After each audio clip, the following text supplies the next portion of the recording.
नमस्कार मित्रों, आज के इस वीडियो में मैं आपसे शेयर करूंगी कार्तिक मास की महिमा और कार्तिक मास के कुछ नियमों के बारे में।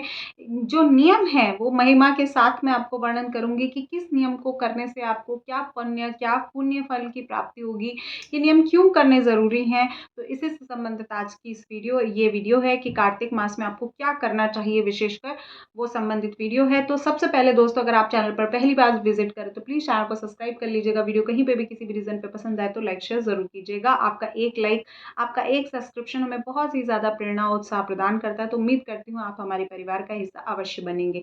देखिए, कार्तिक मास जो होता है वो इस वर्ष 18 अक्टूबर से 15 नवंबर तक रहेगा। 18 अक्टूबर, जब देखिए शरद पूर्णिमा से ये कार्तिक मास स्टार्ट होता है और कार्तिक मास की पूर्णिमा तक ये कार्तिक का महीना रहता है। ये महीना भगवान विष्णु को, भगवान कृष्ण को अत्यधिक प्रिय है, बहुत ही प्रिय है।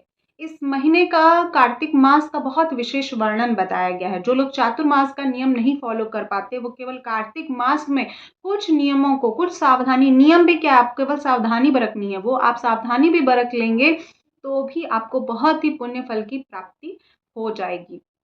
तो सबसे पहले आप सभी को कार्तिक मास की ढेर सारी शुभकामनाएं। और इस वीडियो में तो मैं शॉर्ट में बता रही हूँ, साथ ही साथ नेक्स्ट वीडियो में आपको तुलसी विवाह से संबंधित, तुलसी पूजन से संबंधित, तुलसी लें या श्यामा तुलसी का विवाह करें, सारी चीज़ें मैं डिटेल में आपसे शेयर करूंगी। नेक्स्ट आप समझिए, सबसे पहला जो नियम है वो ये कार्तिक मास के दीप दान से संबंधित है।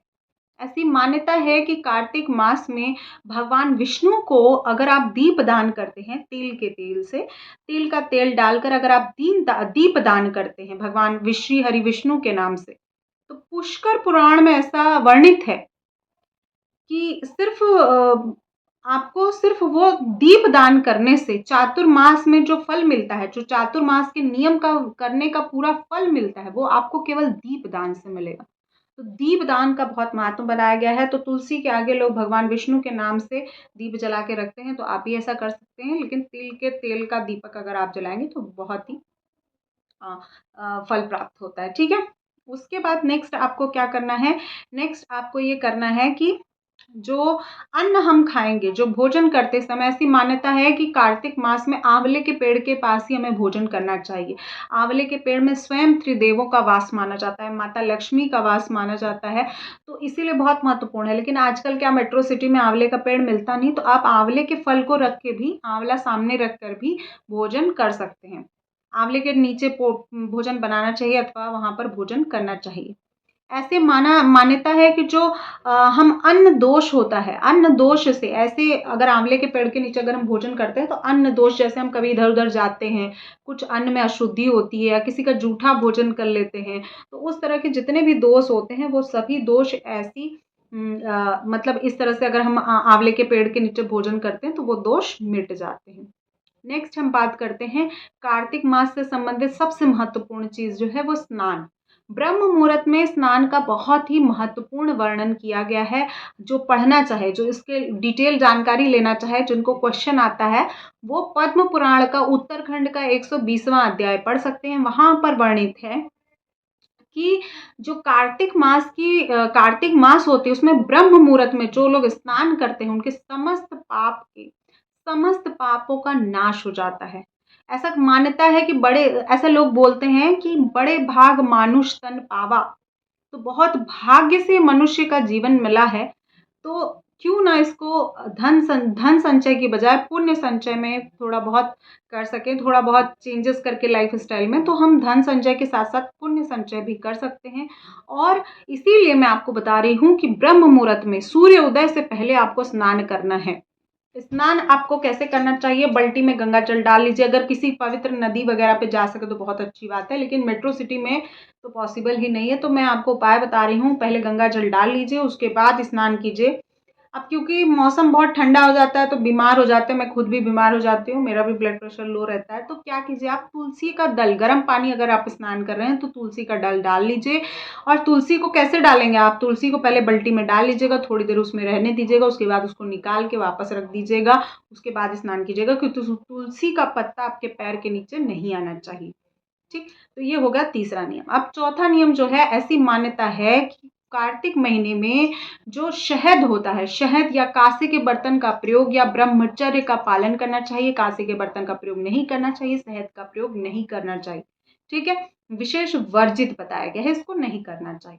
उसके बाद 5वां नियम क्या है, जैसे जमीन पे सोना चाहिए। जमीन पर आपको बेड पे नहीं सोना चाहिए, बेड का त्याग कर देना चाहिए, जमीन पे सोना चाहिए। जैसे नवरात्रि में भी हम बहुत से लोग ये करते हैं, बहुत से लोग व्रत भी करते हैं, नॉर्मल भी व्रत करते हैं तो बेड पे नहीं सोते हैं। तो कार्तिक महीने का जो नियम करते हैं उनको जमीन पे सोना चाहिए। अब जमीन पे आप गद्दा वगैरह मत डालिएगा, आप जमीन पे क्या करिएगा, कंबल वगैरह बिछा सकते हैं। कंबल आप बिछा के उसके ऊपर आप सो सकते हैं। तो ऐसे आप कंबल बिछा लीजिएगा और उसके ऊपर आप आराम से सोइएगा 1 महीने। ऐसी मान्यता है कि इससे भी महत्वपूर्ण, बहुत महत्वपूर्ण ये नियम है, इससे बहुत ही अक्षय पुण्य की प्राप्ति होती है। उसके बाद देखिए मौन व्रत, उसके बाद जो मैं नियम बता रही हूँ मौन व्रत। मौन व्रत आपको ज़रूर रखना चाहिए, स्पेशली नहाने से पहले तक आपको मौन व्रत अवश्य रखना चाहिए। मौन व्रत रखने का बहुत ही महात्मा बताया गया है। ठीक है, मौन व्रत आप रखेंगे तो वो आपको नाम जप का, ऐसी मान्यता देखिए मौन व्रत भी रखने से क्या, आप अगर आप मौन रहेंगे तो मन ही मन भगवान का नाम जप करते रहेंगे, इसीलिए मौन व्रत का विधान बताया गया है। ठीक है, नेक्स्ट जो नियम है वो ये है कि आग आपको नहीं तापना है। बहुत से लोग क्या करते हैं, ठंडी का समय आ जाएगा दिवाली के बाद तो आग तापते हैं, हीटर जला लेते हैं, ब्लोअर जला लेते हैं, तो ये आपको नहीं करना है। ठीक, आपको आग नहीं तापना है। ठीक है, तो इस तरह से सुबह नहाने से आपके समस्त पापों का नाश होता है। और जो सूर्योदय के बाद नहाते हैं कार्तिक महीने में, जो नियम ले लेते हैं, उनको पाप की प्राप्ति होती है, यानी उनके पुण्य क्षय होते हैं। जो कार्तिक मास में सूर्योदय के बाद आते हैं उनके पुण्य क्षय होते हैं, और जो सूर्योदय से पहले नहाते हैं उनको पुण्य की प्राप्ति होती है। तो इस तरह से कार्तिक मास का नियम है। नेक्स्ट मैं आपको बता दूं, एक प्रश्न ले लेती हूँ। एक बहन का प्रश्न था कि तुलसी का पत्ता किस दिन नहीं तोड़ना है।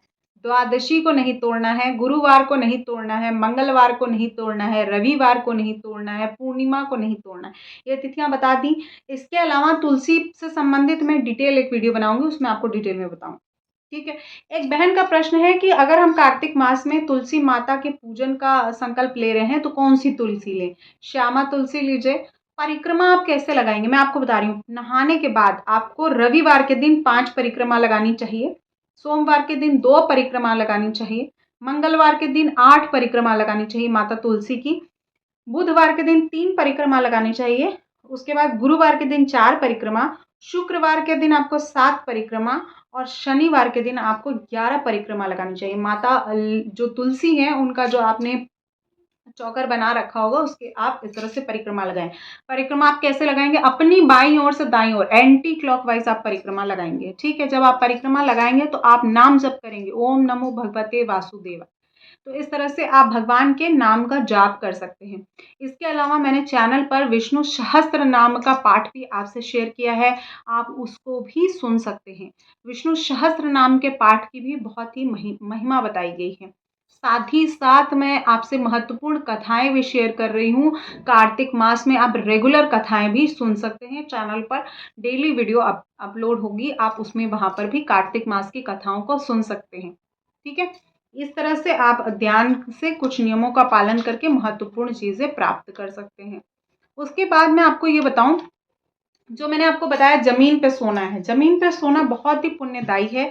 जमीन पे सोने का कॉन्सेप्ट आप देखिए, जब ग्रहण लगता है, सूर्य ग्रहण लगता है या चंद्र ग्रहण लगता है, तो बहुत से लोग क्या करते हैं, जमीन दान करते हैं, पृथ्वी का भूखंड का कुछ दान करते हैं। तो केवल कार्तिक मास में आपको जमीन पे सोने पर जो भूखंड दान किया जाता है उसका पुण्य फल प्राप्त होता है, ऐसा वर्णित है पद्म पुराण में। जो चाहे चेक करना तो वहां जाकर चेक कर सकते हैं आप लोग। तो इस प्रकार से आपको महत्वपूर्ण नियम का पालन अवश्य करना चाहिए। ठीक है, उसके बाद ये वीडियो काफ़ी लंबी हो गई, मैं आपको शेयर कर रही हूँ कि अलोना व्रत जो रविवार का व्रत होता है स्पेशली कार्तिक मास में ही रखा जाता है, क्योंकि कार्तिक मास भगवान विष्णु से संबंधित है और सूर्य नारायण, सूर्य स्वयं नारायण का ही प्रतीक है, साक्षात देवताओं में से हैं। तो मैं वो आपसे शेयर कर दूंगी, आप वहाँ से उसको चेकआउट कर लीजिएगा। साथ ही साथ तुलसी माता से संबंधित, कार्तिक मास से महत्वपूर्ण संबंधित और सारी डिटेल जानकारी भी चैनल पे अपलोडेड हैं और आने वाले समय में आप अपलोड हो जाएंगी, तो आप उसको ज़रूर चेकआउट कीजिएगा, हमारे साथ बने रहिएगा और हमारे चैनल को ज़रूर सब्सक्राइब कर लीजिएगा और हमारे परिवार का हिस्सा बनिएगा। इसी मनोकामना के साथ आप सभी से मिलती हूँ नेक्स्ट वीडियो में, तब तक के लिए जय श्री विष्णु।